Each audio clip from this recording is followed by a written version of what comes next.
Today is July 21st, 2024. It's 11:35, no, about 40 in the morning.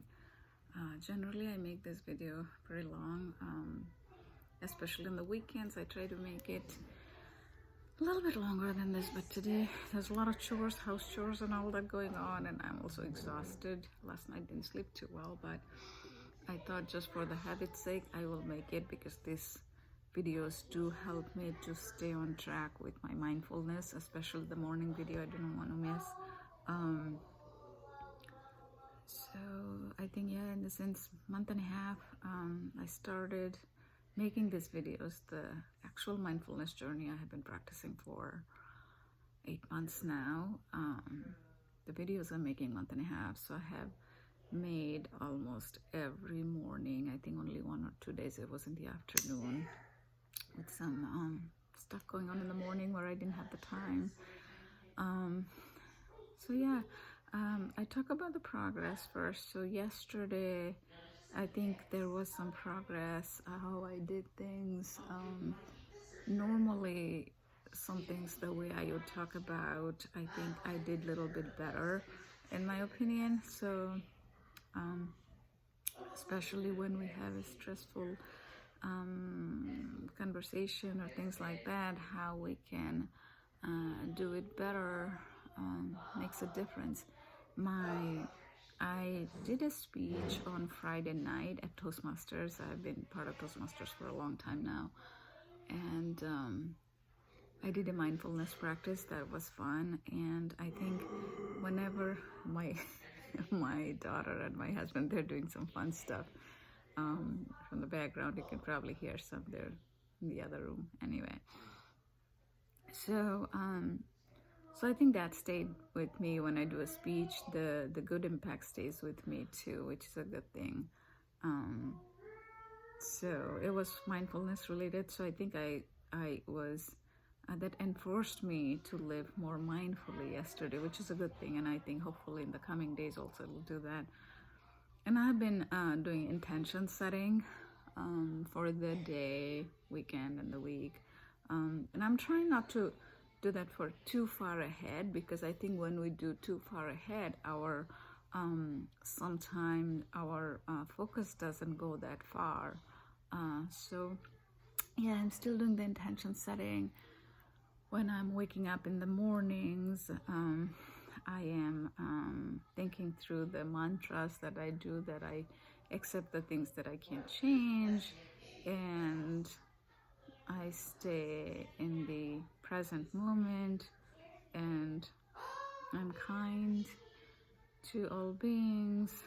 I have patience. I love all beings. I forgive, and I look for positive in all situations. So these are my mantras that I about 7 of them now. So I try to remember that when I wake up.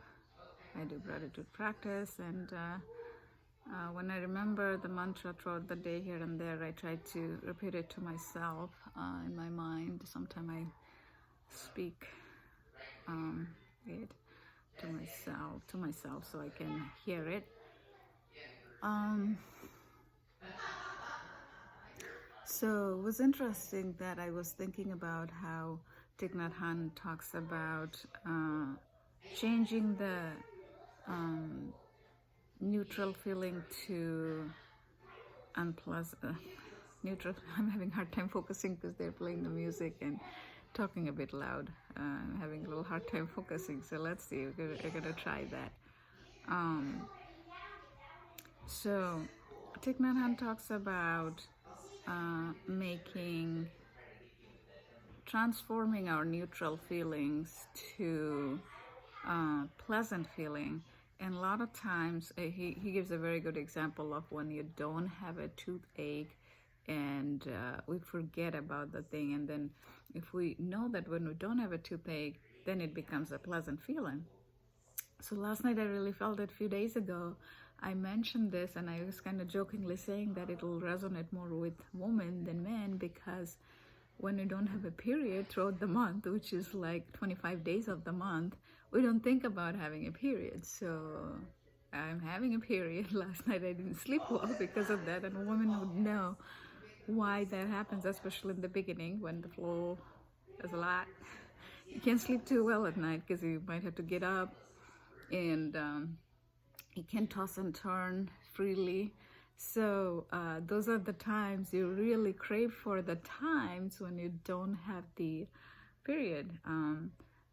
So yeah, it reminded me of that, transferring neutral feeling to pleasant feeling. So it's not about that specific one example. It's more about being mindful, knowing those, having that awareness. And when we have that awareness, we tend to transform a lot of other neutral feeling to pleasant feeling, because those are the long-lasting happiness that we can have. Because the other type of pleasant feelings that we could have from eating a slice of cake or a pie or chocolate, those are instant.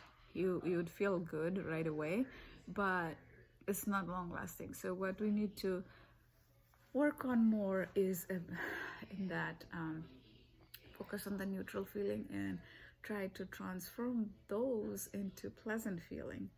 So yeah, that was an interesting thought process that went through my mind. I'm going to do a few deep breaths and then finish the video. Maybe later in the day I'll try to make a couple more short videos so that my mindfulness practice continues, and I'm also probably going to read a couple more books. Yesterday I tried to continue reading the You Can Heal Your Life by Louise Hay, and that book is also available on YouTube for the audio version. So I was listening to that book, and that's a really good book. I was also thinking about the book being the, what is it? It's from Joe Dispenza. Break the Habit of Being Yourself. That's a really, really good book. Break the Habit of Being Yourself, because it's basically our subconscious mind, because our subconscious mind controls 95% of us.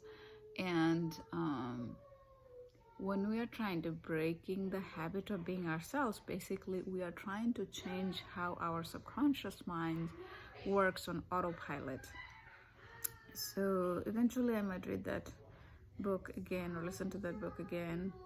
I have several books going on. There's lots of stuff going on. So in a way I want to read all of those, but and I do want to get more active on my job search. So too, I think I have to adjust my schedule a little bit. I created a couple weeks ago, but I'm not really following it as closely because the doctor's appointment and other things keeps coming up, and but I do have to prioritize the work.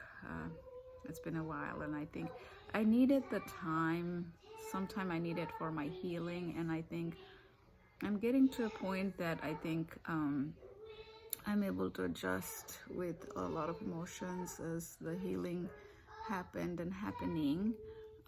So at this point, I think it'll be good to getting back to work, but I do want to attract a harmonious job that doesn't get in the way, that kind of works in conjunction with like my career and home life and all of that, because sometimes that's what it takes over, especially if it's 24/7 jobs are not very good for our life. And in midlife we realize that more than ever before that life is short. So those little fun moments are more important than working 24/7. So anyway, I'll take a few deep breaths and finish the video.